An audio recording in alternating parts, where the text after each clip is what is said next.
Diamond jewellery के manufacturer हैं। हमारी फैक्ट्री भाईंदर के अंदर है, मुंबई के अंदर। आज हम सभी लोग की दौड़ एक ही जगह पे, इन्वेस्टमेंट, फ्यूचर, कल का क्या होगा, फ्यूचर फ्यूचर फ्यूचर।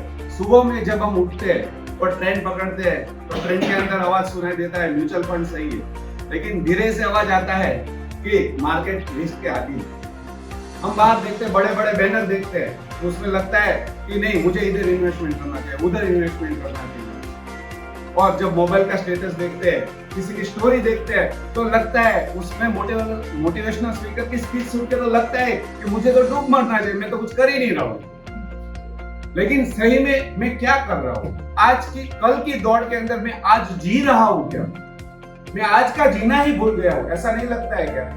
मैं ऐसा नहीं बोलता हूँ इन्वेस्टमेंट नहीं करना चाहिए, उसके पीछे नहीं दौड़ना चाहिए, लेकिन आज हम सिर्फ और सिर्फ कल के पीछे ही भाग रहे और आज का जीना भूल गए। और हमको लगता है उसके लिए अभ्यास करना चाहिए, उसके लिए एसआईपी करना चाहिए, उसके लिए ये करना चाहिए, म्यूचुअल फंड में डालना चाहिए। लेकिन वो करने के बाद भी दुनिया में कितने लोग सक्सेस है? हमें 10% लोग जो सक्सेस है या 2% लोग सक्सेस है वही दिखते हैं, लेकिन उन्होंने क्या सिर्फ यही किया, इन्वेस्टमेंट और कल का ही देखा है क्या? उन्होंने क्या किया? सही में उन्होंने क्या किया? अगर आप उसके बारे में अच्छा से अभ्यास करेंगे तो पता चलेगा उन्होंने अपने जो बिजनेस, जो जिसमें वो बिजनेस करते थे या जिधर वो जॉब करते थे ना, उसको उन्होंने प्यार किया, अपने खुद के बिजनेस को प्यार किया, अपने खुद की जॉब को प्यार किया, अपनी खुद की लाइफ को प्यार किया, और तब जाके वो जीवन में कुछ कर पाए। ऐसे ही नहीं कर पाए। अब करते क्या, बिजनेस को अलग करते, इन्वेस्टमेंट अलग जगह पे करते, उसके बारे में रिसर्च करने जाते। हमको लगता है कि नहीं म्यूचुअल फंड, एसआईपी या इधर इधर इन्वेस्टमेंट करेंगे तो ही हम टॉप पे जाएंगे और उसका अभ्यास होगा तो हम जा ही सकते हैं, लेकिन ऐसा नहीं है। एक एग्जांपल मैं आपको बताना चाहूंगा। एक बार एक जगह पे इंटेलेक्चुअल लोग इकट्ठा हुए, आज से 5-10 साल पहले की बात, और मैंने किधर मैगजीन में पढ़ी थी। वो 8-10 लोग इकट्ठा हुए और उन्होंने सोचा कि किधर इन्वेस्टमेंट करना चाहिए। वो बहुत इंटेलेक्चुअल लोग थे दुनिया में। उन्होंने एक स्क्रिप्ट बनाई कि ये 10 जगह पे अगर आप इन्वेस्टमेंट करेंगे, ये 10 स्क्रिप्ट स्टॉक मार्केट की बात है और टॉप पे जाएगी, आने वाले 5 साल में बहुत बढ़ेगी। तो उन्होंने टिक मार्क किया और उन्होंने उधर प्रैक्टिकल एक ऐसा प्रयोग किया कि दूसरी 10 स्क्रिप्ट है ना, बंदर के पास टिक करो। तो उन्होंने भी टिक किया, बंदर के पास 10 स्क्रिप्ट टिक करवाए। 5 साल और 10 साल के बाद देखा तो उनको रिजल्ट मिला कि जो बंदर ने टिक मार्क की थी वो स्क्रिप्ट टॉप पे थी। यानी मैं अभ्यास इन्वेस्टमेंट के पीछे करूंगा, उसके लिए बहुत सारा रिसर्च करूंगा तो मैं टॉप पे जाऊंगा? नहीं जाऊंगा। जाएंगे लेकिन कितने परसेंट लोग? 10% लोग के पीछे हम भागते हैं और 90% गिरते हुए हमें दिखता ही नहीं। इसलिए मेरा कहना यही है कि इन्वेस्टमेंट किधर करना चाहिए, तो पहले तो खुद के ऊपर करना चाहिए। मैं क्या कर रहा हूं? मैं खुद के बिजनेस के ऊपर इन्वेस्टमेंट करना चाहिए, खुद के ऊपर करना चाहिए। मैं ऐसा नहीं बोल रहा हूं कि लाइफ सिक्योर नहीं करनी चाहिए, लेकिन लाइफ सेविंग करनी चाहिए, उसके पीछे भी मेहनत करना चाहिए, लेकिन किधर करना चाहिए कि जिधर हमको दिमाग ही नहीं लगाना। इन्वेस्टमेंट ऐसी जगह पे करना है, दिमाग किधर लगाना है? अपने ऊपर, अपने बिजनेस के ऊपर लगाना है। लेकिन इन्वेस्टमेंट किधर करना है? पैसा लगाना है ना। हम क्या करते हैं, बुद्धि और पैसा दोनों एक ही जगह पे इन्वेस्टमेंट करते हैं। ठीक है, तो किधर करना है? तो इन्वेस्टमेंट अपने खुद के ऊपर करना है, खुद के ऊपर पैसा लगाना है, और बाकी का बचा हुआ जो पैसा है हम सेविंग करते हैं उसको किधर लगाना है? जिधर दिमाग लगाने की जरूरत ही नहीं। और ऐसी चीज कौन सी है? ऐसी कोई चीज है जिधर दिमाग लगाने की जरूरत नहीं है। बड़ी बड़ी क्राइसिस आ जाए तो भी उसका प्राइस बढ़े तो भी कोई प्रॉब्लम नहीं है, दुनिया पूरी गिर जाए तो भी मैंने जिधर पैसा लगाया और टॉप पे चला जाए। जैसे महामारी आ गई, इकोनॉमी बड़ी बड़ी क्राइसिस आ गई, तो भी मैंने जिधर इन्वेस्टमेंट किया उसको कोई असर ही नहीं होगा। ऐसा कोई इन्वेस्टमेंट का प्लानिंग है क्या जो हमने हमारे बुजुर्गों सालों से करके आ रहे? ऐसा प्लान होना चाहिए कि नहीं होना चाहिए? कौन सा है ऐसी कौन सी जगह है जिधर हमें उसका रिसर्च करने की जरूरत नहीं, जिधर ब्रोकरेज देने की जरूरत नहीं, कोई कमीशन की जरूरत नहीं, जिधर कंपनी उड़ जाए, कुछ भी हो जाए, उसका दिवाला निकल जाए फिर भी मुझे फायदा है? ऐसी कौन सी जगह है जो मेरे घर पे भी रख सकता हूँ, मेरे साथ रख सकता हूँ? मुझे लगता है इधर सेफ है तो सेफ वर्ल्ड के अंदर भी रख सकता हूँ। ऐसी बातों में इन्वेस्टमेंट करना चाहिए। वो क्या है? अब सबको उसका आंसर पता है। क्या है? गोल्ड। सबको पता है कि ऐसी चीज एक ही है, गोल्ड, जिधर मुझे कोई कुछ सोचने की जरूरत नहीं। और हम लास्ट 20 साल का अगर हम देखते हैं तो वो 10 टाइम ग्रोथ हुआ। मतलब आज से 20 साल पहले गोल्ड का प्राइस हमें सबको पता है कि 5,000 और आज उसका 53,000 प्लस प्राइस। यानी उसमें कुछ दिमाग लगाने की जरूरत ही नहीं, दिमाग मुझे लगाना है मेरे पे, मेरे बिजनेस पे, और मेरे पास पैसा बचता है उसको गोल्ड में हमें डालना चाहिए। और हमारे बुजुर्ग ने भी यही किया, उन्होंने 3 जगह पे इन्वेस्टमेंट की।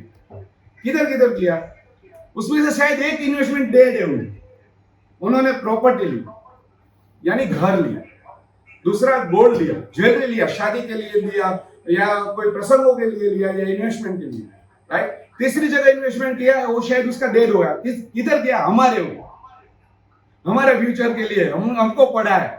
और हम क्या बोलते हैं, हमारे मम्मी पापा ने ऐसा कुछ किया ही नहीं, उन्होंने क्या नहीं किया, सिर्फ SIP या म्यूचुअल फंड नहीं किया, बाकी 3 इन्वेस्टमेंट उन्होंने जरूर किया। लेकिन हमारे ऊपर डेड क्यों हुआ, क्योंकि हम आज भी ऐसा क्लेम करते हैं कि उन्होंने, मेरे मम्मी पापा ने मेरे लिए कुछ नहीं किया। और ऐसे 80% से ज्यादा लोग मुझे बोल रहे हैं, इसलिए मैं बोल रहा हूं, बराबर। लेकिन वो क्या खुश नहीं है अपने जीवन में, खुश है।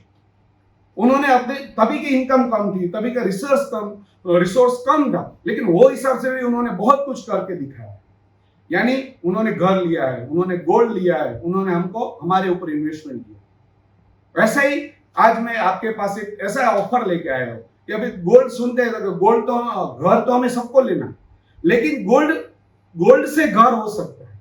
वो भी एक, मतलब मेरे 3 फ्रेंड है जिसको जिधर इधर बैठे उसमें से भी वो लोग उसको जानते हैं कि उन्होंने क्या किया कि जब उसके पास थोड़े थोड़े पैसे आते थे तो हर मंथली वो लोग गोल्ड लेते।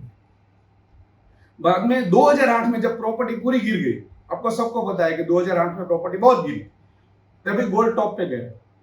तो उन्होंने क्या किया, जो उन्होंने 10 साल से गोल्ड लेके रखा था ना, वो गोल्ड बेच के उसकी प्रॉपर्टी, यानी उसको खुद का घर हो गया। यहाँ बैठे हुए लोग उनको जानते हैं, बाद में मैं नाम शेयरिंग करूंगा, इसमें नहीं कर रहा, लेकिन ऐसा हुआ, प्रैक्टिकल हुआ, और बहुत लोगों ने ऐसा किया और आप भी कर सकते हैं। लेकिन अभी गोल्ड यानी बहुत महंगी चीज होगी, कैसे लूंगा, तो बहुत सारे ऐसे शोरूम में, बहुत सारे ऐसी मल्टीनेशनल कंपनी भी ऐसा आपको ऑफर दे रही है कि आप मंथली इंस्टॉलमेंट के द्वारा गोल्ड सेविंग कर सकते। तो हम भी ऐसी कोई दोस्त आपके लिए ऑफर लेके आए। अगर ये, मैं ऐसा नहीं बोलता गोल्ड आप हमारे पास से, लेकिन मैं ऐसा बोलता हूँ गोल्ड लेना चाहिए। म्यूचुअल फंड सही है वो मुझे नहीं पता, लेकिन गोल्ड सही है, गोल्ड प्योर है वो सही है, गोल्ड और डायमंड सही है, और लाइफ टाइम आपको रिटर्न देगा, और वो आपके जेब में रहेगा। तो उसके लिए हम आपके लिए 2 ऑफर लेके आए। एक है हमारा गोल्ड संग्रह, जिसमें आपको हर मंथ मिनिमम 1000 से आप इंस्टॉलमेंट कर सकते हैं। उसको हर मंथ आपको जो पहला इंस्टॉलमेंट करेंगे वही 15 महीने तक वही इंस्टॉलमेंट आपको भरना है। उसमें आपको बेनिफिट ये रहेगा कि आपको पता है कि गोल्ड भी धीरे धीरे टॉप पे जा रहा है, तो आपको पूरे साल क्लियर है। यानी आपने पहले महीने में 1000 का इंस्टॉलमेंट भरा, तो उसका जितना गोल्ड आता है आज के भाव के हिसाब से, बराबर, मतलब 530 मिली आता है, तो 530 मिली आपके अकाउंट में सेव होगा। आपको एक कार्ड दिया जाएगा जिसमें थोड़े का स्टैम्प रहेगा, और ये पूरा ट्रांजेक्शन है ना आपको बैंक के थ्रू करना। तो हर महीने जो भी भाव रहेगा वो आपको मैसेज आएगा, वो आपके कार्ड में आपको खुद को ही लिखना है, और जितना गोल्ड आपने 1000 का आज लेंगे तो 530 मिली आएगा। अगर एक महीने के बाद उसका 54,000 गोल्ड का होता है तभी लेंगे तो 540 मिली। यानी आपको हर महीने जो गोल्ड का प्राइस रहेगा, मिनिमम इंस्टॉलमेंट यानी 1000 से मैं गोल्ड ले सकता हूं, और हर महीने जो प्राइस रहेगा वही प्राइस से आपको गोल्ड परचेस होगा। उसमें आपको बेनिफिट है पूरे साल का एवरेज आपको भाव मिलेगा।